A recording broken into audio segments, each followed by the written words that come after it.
편안들 하셨습니까? 금년도 이제 2달밖에 남지 않았습니다. 도전사를 왔더니 가을에 정치가 너무도 아름답습니다. 건강이 제일이라는데 날씨도 조석으로 좀 쌀쌀해졌는데 도전사 신도님들 겨울 준비 잘 하셔서 아프지 마시고 건강하게 또 내년에 함께 뵀으면 합니다. 오늘이 초삼일 회양기도인데 열심히 화엄성중을 부르셨으니까 호법신중님들의 어떤 보살핌으로 위야옹호 불리신 이 성중님들께서 저를 항상 우리 가족을 우리를 지키고 보호해 주셔서 불리신 내 몸을 떠나지 마시옵소서. 그리고 어재난 처무재난 모든 어려운 곳을 만날 때마다 어려운 일이 있을 때마다 나를 지켜주시고 보호하시고 그 어려운 일에서 일어설 수 있도록 일을 해결할 수 있도록 옹호해 주시옵소서. 마지막 노전 스님 기도했습니다. 어쨌든 돌아오는 한 달 또 금년 겨울 어재난 처무재난 모든 어려운 곳이 없고 또 어려운 일들이 해결되시기를 축원을 드립니다. 저는 도전사를 올 때마다 참 정법을 지키는 마지막 보루가 도전사가 아니겠는가 이런 생각을 합니다. 많은 분들이 오셔서 기도하시고 또 참여하시고 발언하시는 것을 볼 때마다 도전사의 말로 한국불교의 마지막 보루고 정법을 지키는 당간이 아니겠는가 이런 생각을 해봅니다. 부처님께서 좋은 시절에 오시지 않습니다. 부처님은 항상 어려운 시절에 오십니다. 그래서 이 사바세계를 우리는 뭐라고 합니까? 오타각세다 이렇게 얘기를 합니다. 그러죠? 우리 뭐라 그럽니까? 말세란 얘기를 하죠. 말세. 또 그 사람이 온갖 나쁜 짓도 하고 인간 같지도 않은 걸 뭐라 그래요? 말종이라 그러죠. 말종. 똑같은 얘기입니다. 부처님의 정법도 점점 지나가면은 믿는 사람도 적어지고 수행하는 사람도 적어지고 깨달은 사람은 거의 없어지고 이렇게 싸움박질만 많이 하게 되고 이렇게 됩니다. 그러나 봄, 여름, 가을, 겨울이 있듯이 겨울에 낙엽이 다 떨어지지만 봄이 되면 또 새싹이 돋아오르듯이 부처님의 정법 또한 정법 시대가 있고 상법 시대가 있고 말법 시대가 있고 이렇게 해서 또 정법이 새로 일어납니다. 그런데 그 정법을 새로 일어나게 하는 그 역할을 누가 하느냐? 바로 여러분들 부처님의 화연이 하시는 거예요. 그래서 부처님은 말세에 오십니다. 안 가르쳐도 잘 사는데 필요 없잖아요, 부처님이. 그러니까 어려움이 있을 때, 못된 사람이 많을 때, 세상이 힘들고 어려울 때, 그럴 때 부처님이 오시는 거예요. 즉, 이 시기에 어떻게 보면은 부처님이 가장 필요한 시기고, 부처님의 진리를 우리가 다시 일으켜 세워야 할 그럴 시기입니다. 여러분들 아미타경에 보면은 오타각세라는 말이 나옵니다. 명탁, 중생탁, 번뇌탁, 견탁, 겁탁 이렇게 이 오타각세에 불보살님이 우리에게 오셔서 우리를 바른 길로 인도해 주신다 이런 얘기를 해요. 오타각세. 불교의 꽃을 연꽃이라고 합니다. 그러죠? 꽃으로 불교 사상을 표현할 때 반드시 연꽃을 씁니다. 연꽃이 가지고 있는 속성 중에 몇 가지가 불교의 뜻과 일치하기 때문입니다. 연꽃은 깨끗한 데 안 나요. 더러운 시궁창에 더럽고 낮고 습한 그런 곳에 납니다. 그래서 유마경에 보면은 연꽃은 높은 언덕이나 육지에 나거나 자라지 않고 낮고 습한 진흙에서 그 꽃을 피워낸다는 구절이 있습니다. 고원 육지에 불생연화하고 비습 언의에 내생 차원이라 그랬어요. 유마경에. 불교가 가르치는 이상적인 삶은 세상을 벗어난 산중이나 신선 같은 삶이나 귀족이나 부유한 집안에 있지 않고 어렵고 힘들고 고통받는 보통 우리들의 삶 속에 존재한다는 것입니다.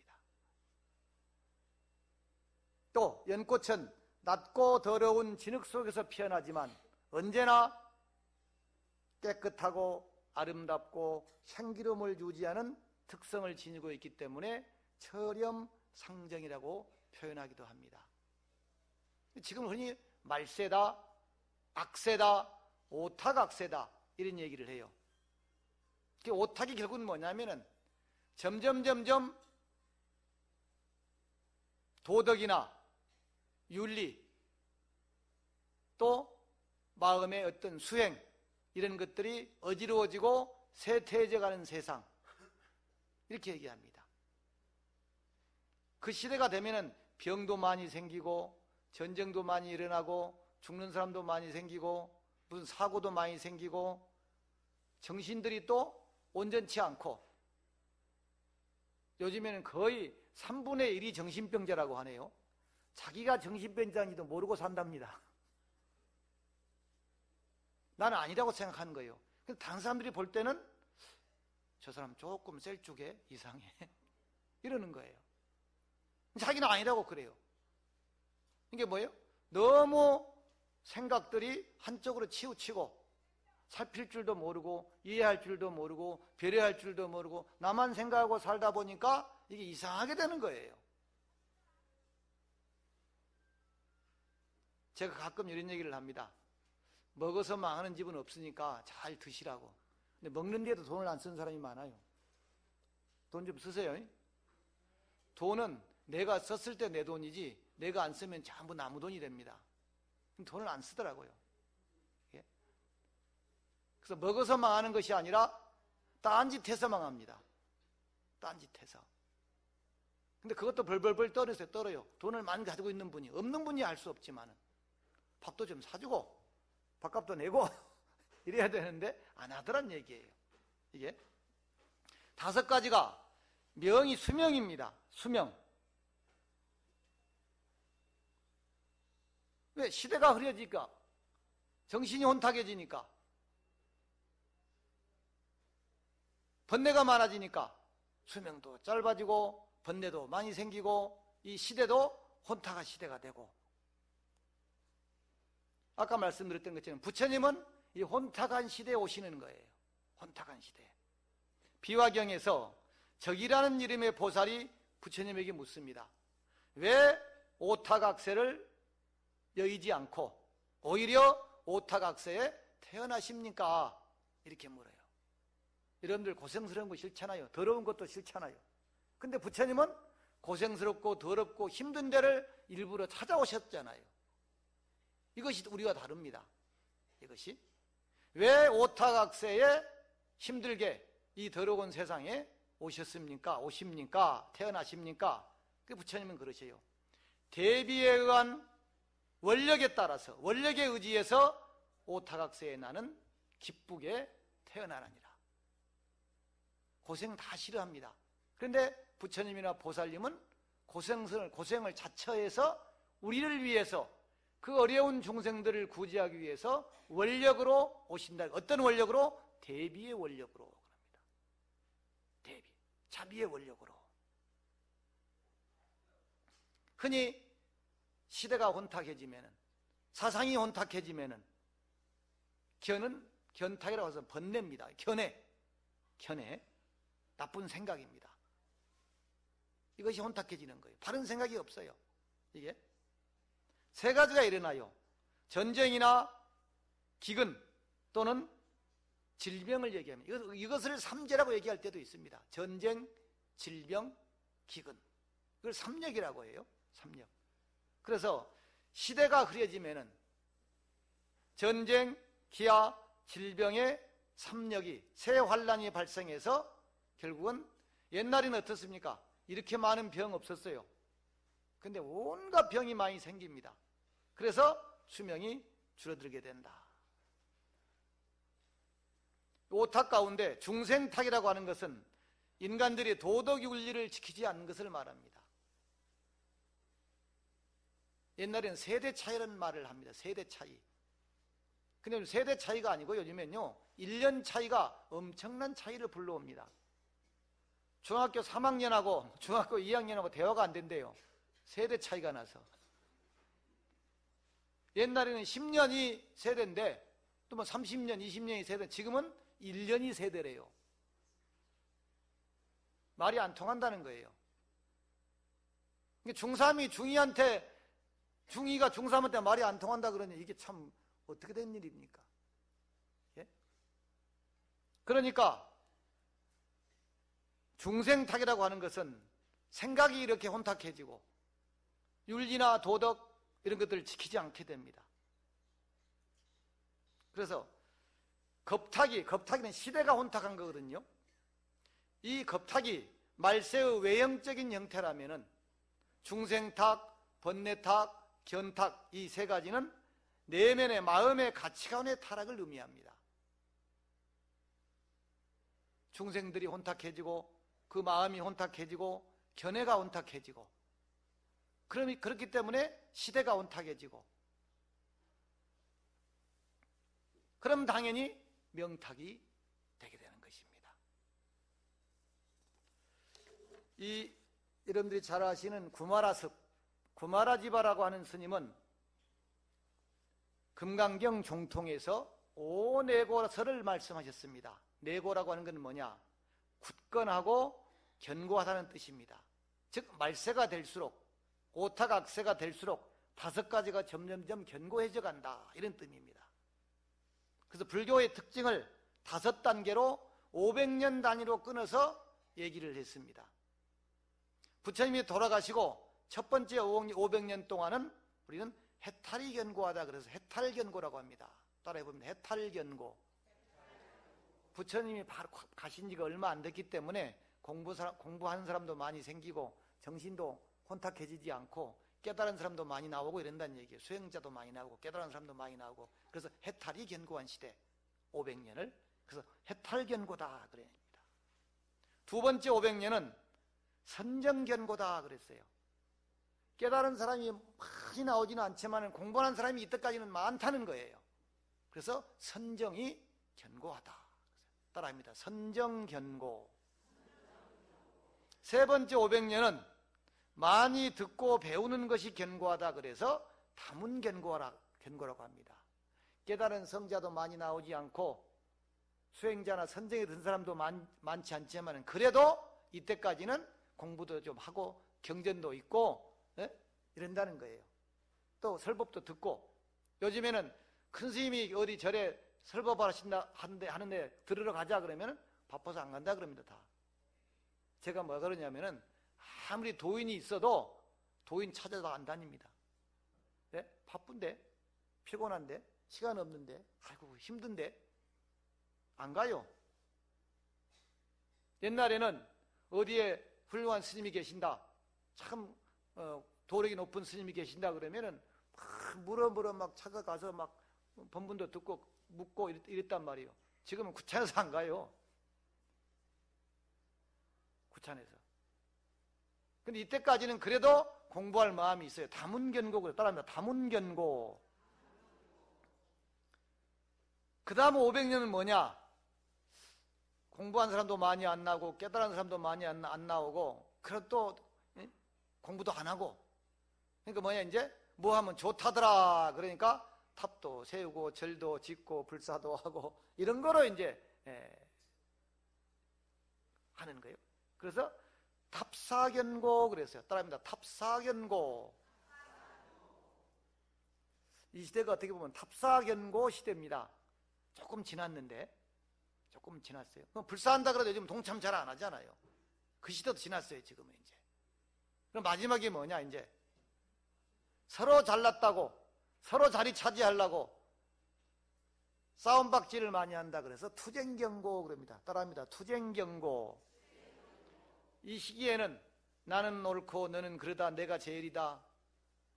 남 줄 거 뭐 있나 내가 먹어야지. 그 자리 뭐 남한테 넘겨 내가 그 자리 차지하고 살아야지. 안 되면 싸워서라도 죽여서라도 내가 차지해야지. 그래서 투쟁견고예요. 그래서 구몰하습 스님이 5가지가 견고해진다. 점점 갈수록 해탈견고, 선정견고, 다문견고, 탑사견고, 투쟁견고. 지금은 투쟁견고 시대예요. 그러니까 저희도 그러잖아요. 옛날에는 주지해라 그러면은 저녁에 살며시 걸망사 짊어지고 그냥 갔어요. 공부 못한다고 주지하면은. 근데 요즘은 어떻게 해요? 주지를 서로 하려고 난리잖아요. 투쟁견고예요. 투쟁견고. 그럼 투쟁견고 시대 다음에 뭐가 오느냐? 마군견고 시대가 온다. 그러니까 마군견고. 마군은 뭐냐? 악마의 군대라는 뜻입니다. 우리 불교 말로는 마강법약이라고 하죠. 마는 강해지고 정법은, 진리는 점점 약해진다. 정법이 있어도 믿지도 않고 공부도 안 하니까 약해지는 거예요. 그래서 제가 서두에 도선사의 말로 이 시대에 정법을 지키는 마지막 보루다, 이런 말씀을 제가 드린 거예요. 바꾸어 말하면 정법의 힘이 마군의 힘을 이기지 못하는 상태가 온다는 거예요. 그렇다고 해서 부처님 법이 없어지는 것은 아닙니다. 여러분들 같은 보살들의 원력에 의해서, 또 겨울이 가면 봄이 오듯이 또 성인께서 오셔서 진리를 이렇게 세우시죠. 우리는 뭐예요? 이 말세에 정법의 종자를 심어야 되는 거예요. 그래야 다시 정법 시대가 올 수 있는 것이죠. 정법 시대가. 여기서 법이란 부처님의 교법을 의미하지만 사회의 질서나 규범, 의식, 사상, 견해도 여기에 포함된다고 할 수 있습니다.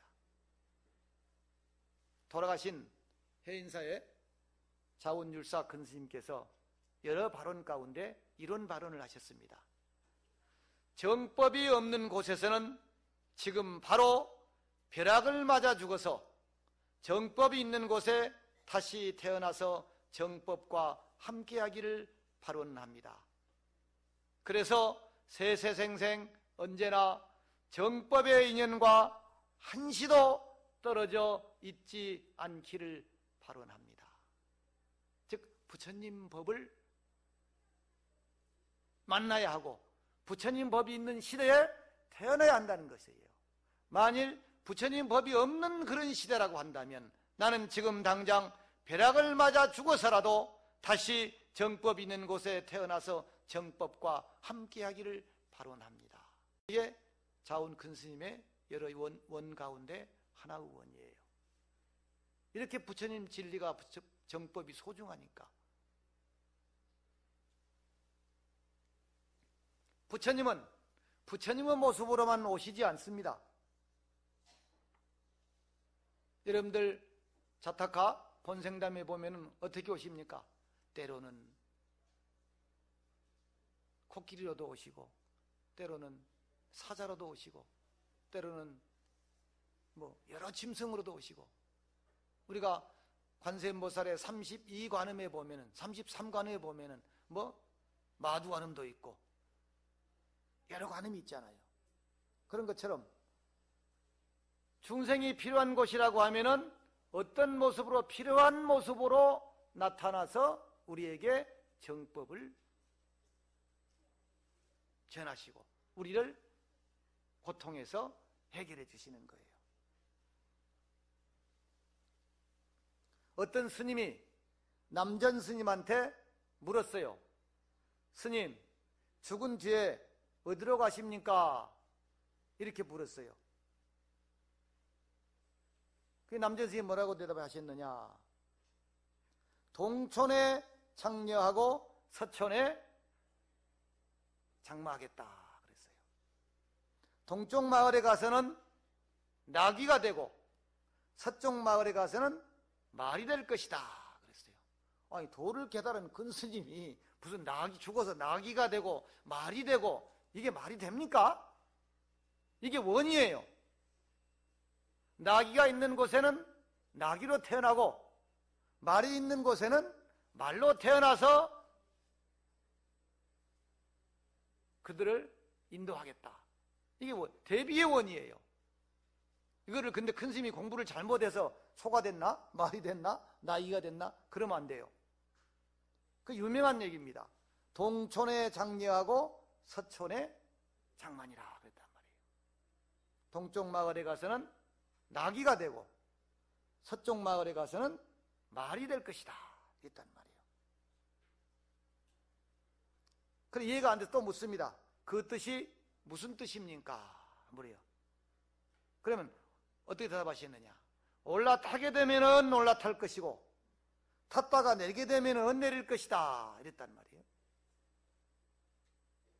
올라타게 되면 올라타고 탔다가 내리게 되면 내린다. 이 말의 속뜻은 뭐냐?